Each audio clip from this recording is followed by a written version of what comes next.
Bismillahirrahmanirrahim. Esselamu aleyke ya Abel Hasan ya Ali ibn Musa Rıza. Şems-i Şumus al-İmam Allah. Ya İmam Rıza Qacan. Qapıva gəlmişik. Ya İmam Rıza.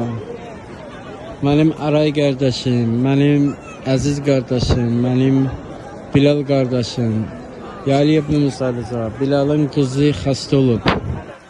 Ya İmam Rıza, o bala sənin şiyandır, sənin aşıqındır.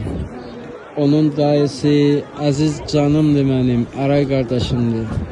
O sizin əhl-i beytin nökəridir. Aray sizin zəhmətinizi çəkib. Aray sizə xismətçidir.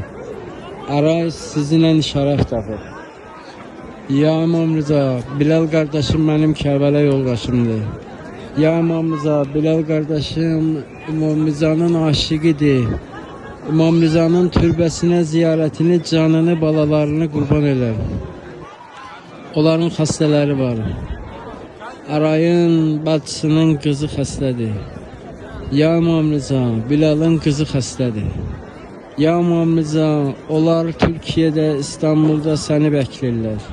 Senden sonra bir kəsləri yoxdur. Anam Fatime Zahra'ya xatir, bacım Fatime Mansumiyə xatir, amman Zeynəb Kübra'ya xatir. Amman Rüqəyyə, xalım Rüqəyyənin əsadına xatir ki. İmam Hüseyin Ali attan saldı yere dedi, baba məni qucağıma almazsan mən yerim.